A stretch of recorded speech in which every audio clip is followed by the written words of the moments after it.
Alors, pour l'entretien de la menthe en langue française, suivez la vidéo du début jusqu'à la 11e minute environ. مرحبا اللي بده يعرف عن النعنع كيف يزرعوها وكيف يعتنوا فيها باللغة العربية يتابع الفيديو من دقيقة ل 11 تقريبا للآخر.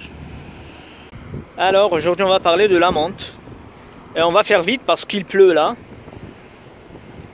Et on est sur les toits d'arc-en-ciel. En fait, ce sont des menthes que j'ai bouturées moi-même sur les 6 structures qu'on a là.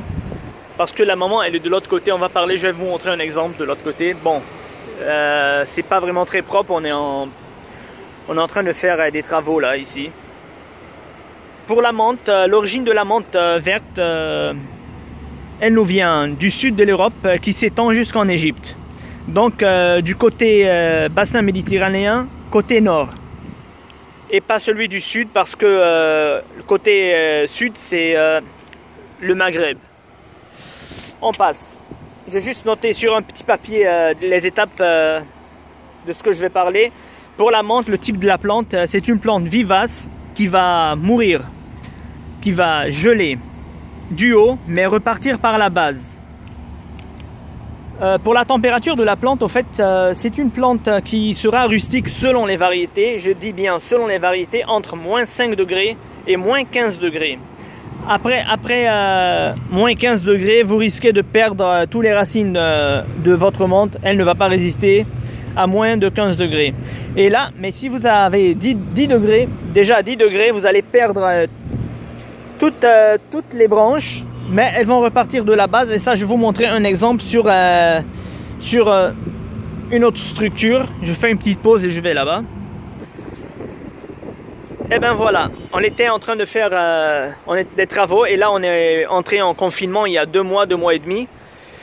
Ce sont les branches qui ont gelé, même à 10 degrés. Hein. En hiver à Beyrouth c'est 10 degrés, 8 degrés, le maximum. Hein. Déjà, toutes les branches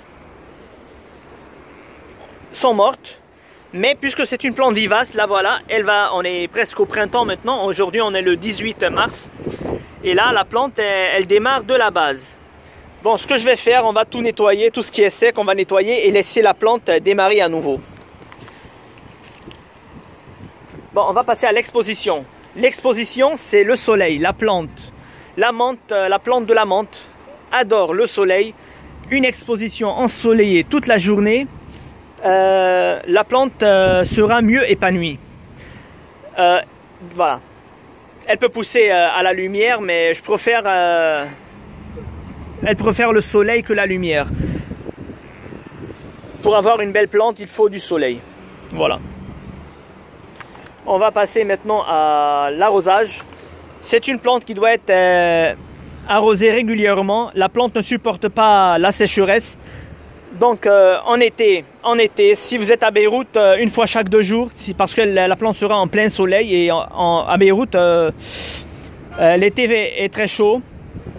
Mais si vous êtes, disons, à la montagne, je dirais une fois chaque 3 jours pour la menthe. Mais à Beyrouth, une fois chaque 2 jours, hein, la menthe. Mais à condition, ne noyez pas la plante parce que elle aura trop d'eau, alors elle va faire pourrir ses racines et vous allez tuer la plante. Donc, veillez toujours que le sol soit toujours humide, mais pas vraiment noyé. On va passer maintenant à la floraison. Là, elle va démarrer là pour disons 2 mois et 2 mois et demi, voire 3 mois. Elle va commencer à faire des fleurs qui sont de couleur violette ou bleu-violet. Ce sont des fleurs mellifères. Les abeilles les adorent. Moi, quand elles sont en fleurs sur les toits d'arc-en-ciel, on a plein d'abeilles partout. Donc, c'est une plante qu'on doit avoir vraiment, déjà pour l'odeur, pour se nourrir et pour les abeilles, pour leur donner un tout petit peu d'aide. Au niveau du sol, c'est une plante qui n'est pas négligente au niveau du sol. Elle pousse dans n'importe quel sol, calcaire, acide, terre de jardin. Là c'est de la terre qu'on a achetée. C'est une terre calcaire parce que c'est une terre du Liban et le Liban c'est un sol calcaire. Bien sûr, la plante est là depuis près de 7 ans. C'est la maman, c'est la première maman qu'on a et c'est de celle-là qu'on a planté les autres. Voilà, donc pour la plante, pour le sol, au niveau du sol, n'importe quel sol, il n'y a aucun problème. Bon, elle peut être plantée en pot ou alors en pleine terre. On va passer maintenant à comment on appelle ça, le rempotage. Bon là, on va pas la rempoter, on va juste nettoyer chaque année. On va arracher tout ce qui est mort. Bon, ça là, elle tient encore, mais celle-là, elle ne tient pas. Ça, c'est terminé. Ça, on doit nettoyer tout. Je vais faire un petit exemple. Le voilà. Tout ça doit être nettoyé là, parce qu'elle va pourrir à la base et c'est terminé. On va lui donner de l'espace. Vous voyez, c'est ce qu'on fait. Pour le rempotage, si elle est plantée dans un petit pot là, et que vous voulez la planter chaque 1 an et demi, chaque 2 ans, la mettre dans un pot un peu plus grand parce que la plante elle est vraiment poussante. Hein. On la plante de toute façon comme couvre-sol. C'est une plante qui va ramper et très rapidement. C'est une plante très rapide. Mais en pleine terre, bien sûr, on ne va pas faire un rempotage. On va juste nettoyer tout ce qui est mort, retirer les tiges qui ont pourri à la base, comme je vous ai montré, juste pour laisser l'espace à la plante. Là, on va parler maintenant de l'engrais. Bon, écoute, je vais changer l'exposition. Voilà, je suis revenu. Pour l'engrais, bien sûr, on va mettre du fumier bien décomposé à l'automne et qui va nourrir la plante pendant 6 mois ou 7 mois.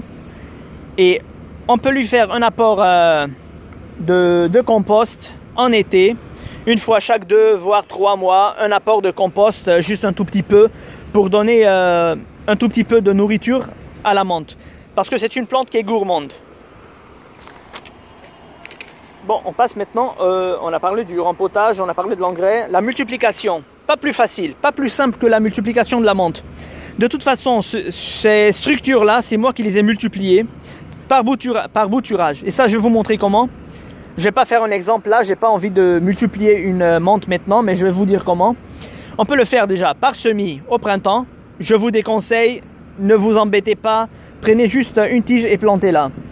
Ce qu'il faut faire, si c'est par bouturage, on peut couper juste, on peut couper tout simplement une tige, on peut la mettre dans l'eau, elle va avoir les racines et la planter. Ou alors on peut la planter directement dans le sol. Ou alors on va prendre comme celle-là. Si vous voyez, on a un démarrage là qui va pousser et passer, partir, je ne sais pas où. Il y a plein de démarrages partout. Ce qu'il faut faire, on va retirer la plante. Je ne vais pas la retirer, mais je vais juste vous montrer. Elle a des racines. On va retirer la plante, faire un petit trou, planter la plante, mettre la plante et la recouvrir et l'arroser. Il n'y a pas de plus simple que de planter, de faire des boutures de la menthe. C'est une plante à bouture vraiment très facile et très poussante. On va passer maintenant insectes et maladies. Bon, les insectes et les maladies, on a l'oïdium. L'oïdium, donc il ne faut pas arroser les feuilles de la menthe. C'est pas bon. C'est une plante méditerranéenne. Elle n'est pas avoir de l'eau sur ses feuilles. L'oïdium, il faut juste limiter l'humidité de la plante et vous n'aurez pas d'oïdium. On a aussi les cochenilles farineuses. Les cochenilles farineuses, si on n'a pas une grande attaque, c'est pas grave. On retire juste les cochenilles et on met de l'alcool à la place où était posée la cochenille. Mais si on a vraiment une très grande attaque sur les menthes de cochenilles farineuses, alors on est obligé d'utiliser un pesticide ou alors tailler la plante à la base si vous ne voulez pas utiliser du pesticide et la plante va redémarrer à nouveau. Et on a les pucerons. Les pucerons, là, j'ai des pucerons. C'est toujours au début du printemps. Quand on a un truc comme ça, c'est les pucerons, là. Voilà. Ça, c'est une attaque de pucerons. Et voilà, ils sont là, les pucerons. Quand vous avez une menthe comme ça, ce sont des pucerons. Vous avez vu la feuille, comment elle est? Et voilà. Normalement, la menthe, elle doit être comme ça. Avec l'attaque de pucerons, elle sera comme ça. Ce qu'il faut faire, c'est simple. Du savon noir ou du savon liquide, n'importe quel savon, mélangé avec de l'eau. On pulvérise une fois ou 2 fois. En 10 minutes, 15 minutes, vous n'aurez plus de pucerons. parce qu'elles sont vraiment très fragiles au savon. Bon, je pense que c'était tout sur la menthe, j'ai tout dit sur la plante. Bon, voilà.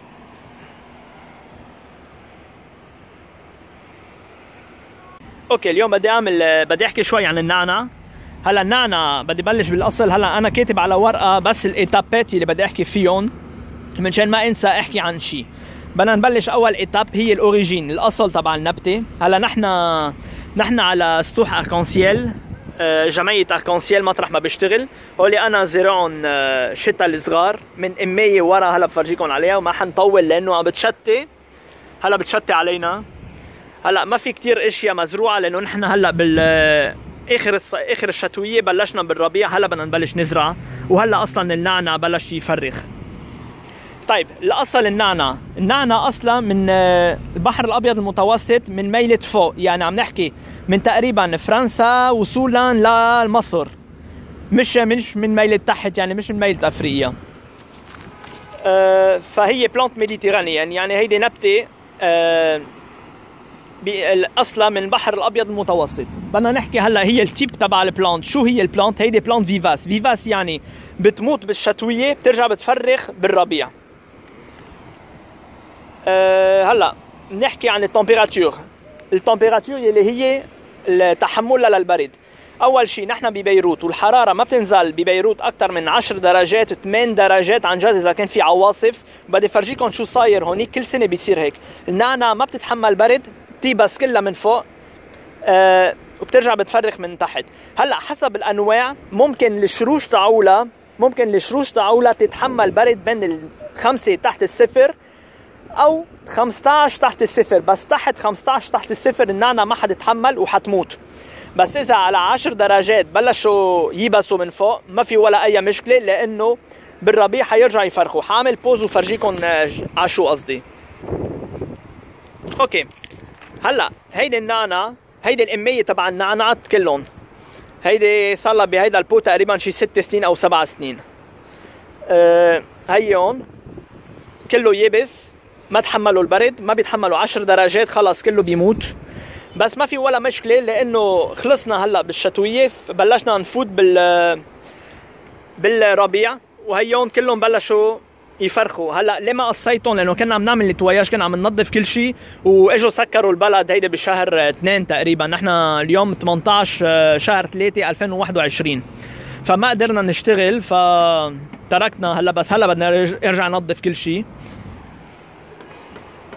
في الشتاء جاي عن بعيد. هلا نحن بجسر الباشا. هلا حكينا عن الحراره، فحتموت حتيبس من فوق، بس ما تخافوا حترجع تفرخ. بس ما تتركوا النعناع تزرعوه بمنطقه بتنزل الحراره تحت ال 15 درجه، تحت 15 درجه تحت الصفر او 5 تحت الصفر حسب الانواع. هيدي ما حتتحمل 15 درجه تحت الصفر. بدنا نبلش نرجع على الاكسبوزيسيون مطرح ما بدنا نزرع على الشتله.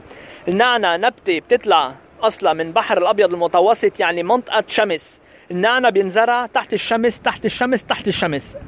ما تحطوها بالفي ما حتنجح وحتموت. فيها تطلع بالضوء، ضوء قوي مثلا بلا شمس، بس الافضل تكون تحت الشمس اذا عن جد بدكم النعناع تاعولكم تكون احلى واجمل وريحتها اقوى. هلا اغوزاج السقايه. النعناع بتحب المي، شمس ومي ممتازه للنعناع، بس على شرط ما نغرق الارض كتير، لانه اذا صار في كتير مي عندنا الشروش حيهتروا والنبته حتموت. منا نبته بتطلع بالمي، منا اكواتيك. فلازم بنفس الوقت ما بتحب اليابس. النعناع ابدا ما بيتحمل اليابس، دغري بتموت. فلازم الارض تاعولها تضلها رطبه. يعني ببيروت هلا بالصيفيه ببيروت، هلا بالشتويه عم تشتي، اذا ما بتشتت ابو جمعه بدنا نسقي اجباري. بس بالصيفيه مره كل يومين بدكم تسقوا النعناع، لانه ما حدا يتحمل الشمس تبع بيروت كتير حاميه، وببيروت في كتير شوب. اذا كنا بالجبل تقريبا كل 3 ايام، كل 3 ايام تقريبا النعناع اذا كنا بالجبل. هلا خلصنا، بدنا نحكي عن الفلوريزون. الورده هلا ما حتعطينا ورده، هلا بدها تبلش تفرخ ابو شهرين، بدها تبلش تعطي ورده.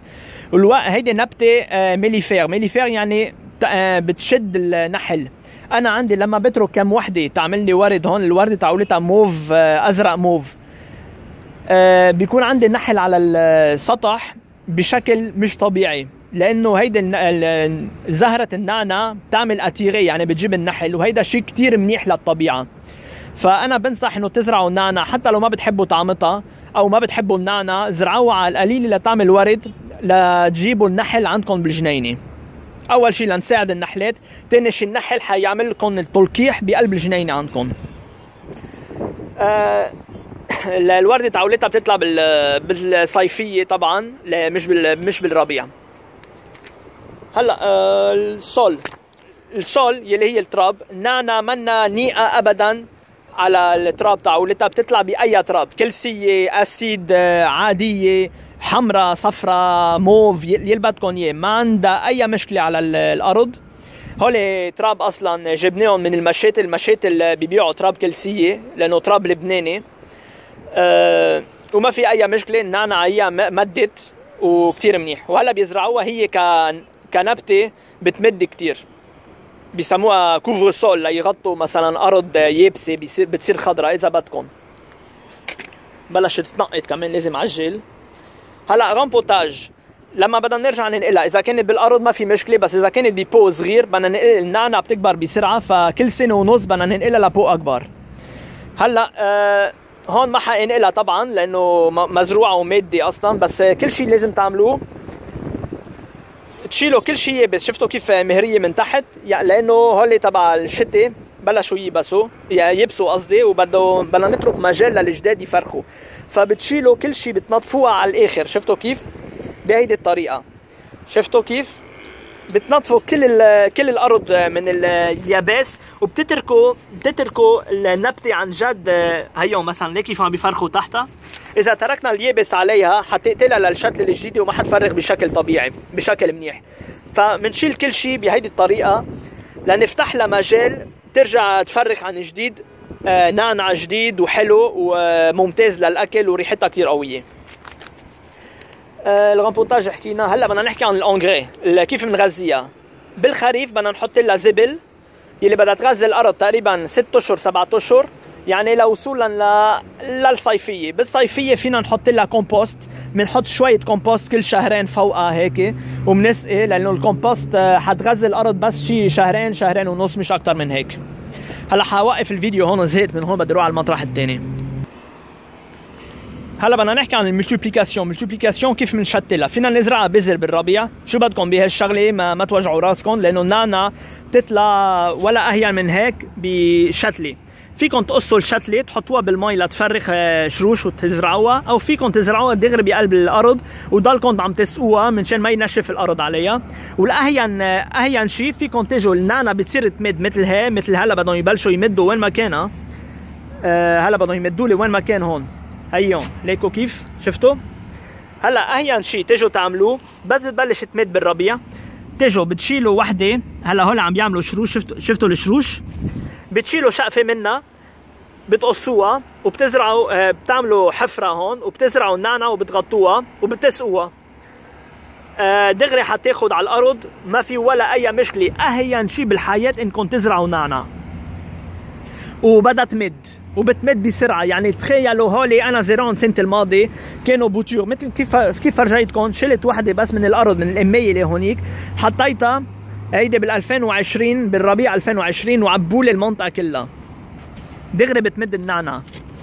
هلا بدنا نحكي عن الانسكت والملادي، يعني الامراض والحشرات. هيدي النعناع بتجي عليها اويديوم. الاويديوم هي مثل البودره، مرض فطري، بيجي بودره بيضاء على الورق. منشان ما يصير عنا اويديوم، هي بتجي لما بيكون الرطوبه كتير قويه. منشان ما يصير عنا اويديوم مش لازم نحط مي على الورق النعناع، لانه هيدي نبته اصلا من بحر الابيض المتوسط، منا نبته استوائيه، ما بتحب الرطوبه على الورق تاعولها. فما تسقوا، بس بتكون عم تسقوا ما جربوا ما تحطوا مي على الورق تاعولها منشان ما يصير عندكم كتير رطوبه ويصير عندكم اويديوم. تاني شيء عندكم المن القطني هينه اذا كانوا منهم كتار، اذا بلشوا اول البدايه بتشيلوا المن القطني وبتكبوها بتقتلوها وبتجيبوا سبيرتو بتطصوا محل ما كانت المن القطني مثلا. هلا انا ما عندي من قطني شيء كتير منيح، بس اذا عن جد كان في كتير من قطني عليها بدكم تقصوا او بالارض وتكبوا كل شيء لتتركوا. طبعا ما بتكبوها بالجنين لانه حترجع تراجع، بتحطوها بكيس بتحرقوها، ما بعرف شو بتعملوا بس تتخلصوا منهم. ما تخافوا، حترجع المن حترجع النعنع ترجع تفرخ من تحت. او اذا ما بدكم تقصوا الشتله ساعتها بدكم تستعملوا مبيدات، يعني مواد سامه، مواد رش على النبته تاعولتكم. انا ما بنصح فيها ابدا. فاول ما يعني عم تسمموا ارضكم وعم تسمموا الشتله اللي انتم عم تزرعوها. نحن لما زرعنا باركونسيل المشروع انه نحن نزرع شيء طبيعي وما نحط مواد كيماويه وما نحط سماد كيماوي على الارض، منشان نقدر على القليله. ما حقلكم بيو لانه نحن منا بيو، واصلا هيدي كذبه. 99% من معلوماتي الصح ما في بيو بلبنان. اذا في بيو بلبنان، اذا النعنع حقق 1000 البيو بده يبيع النعنع ب 15000، لانه اصلا المي اللي عم تسقي فيها منا مي مكرره، منا مي للشرب. بعتذر يعني كلنا عايشين، اللي عايش ببيروت بيعرف شو هي المي بيروت. فما يضحكوا عليكم. في شيء اسمه صحي اكثر. اوكي صحي اكثر، ما بنحط ما بنرش مبيدات وما بنحط مواد كيماويه. هيدا الحب الزرق ما بنحطها، بنحط فقط زبل وكومبوست. هيدي منا بيو اوكي، بس صحي اكثر. بعتقد فهمتوا علي او لا؟ هلا وعنا المن، مش المن، شو اسمه، المن الاخضر والمن القطني. كان عم نحكي عن المن القطني فخربطت. هلا عنا المن الاخضر والاسود. هيدي بيجي بالربيع، اول الربيع وهي هون. هلا النعناعات كله عندي بلشوا المن يجوا عليها. هي هون، هي هون. شفتوا النعناع السليمه بتكون هيك، النعناع اللي فيها من بتكون هيك. شفتوا كيف بتصير الورقه. اذا بنجي نبرم، حقرب الكاميرا اكثر. هي هون ليكوا المن وينهم؟ شفتوهم؟ اوكي، هيهم موجودين بقلب المن الاخضر، موجود هلا على النبته. فلما بتشوفوا ورق نعناع شكلها هيك اتاكدوا انه من. شو لازم نعمل؟ ولا اهين من هيك. اكيد ما تستعملوا مبيدات ابدا. بتجيبوا مي بتخلطوا فيها صابون ليكيد، صابون الجلي او حيلا صابون، بتخلطوها وبترشوا رشه او رشتين منيح عليها. بربع ساعه انا باكد لكم انه كل المن اللي على النعناع تاعولتكم حتموت، لانه المن الاخضر كتير حساس على الصابون، فدغري بتموت. وانا باكد لكم من بعد الرش الصابون حترجع تفرخ ويصير ورقها بهيدا الشكل. هلا حكينا عن كل شيء، بعتقد ما عادش عندي شيء احكيه على النبته. وحوقف الفيديو هلا لانه بلشت تكبس.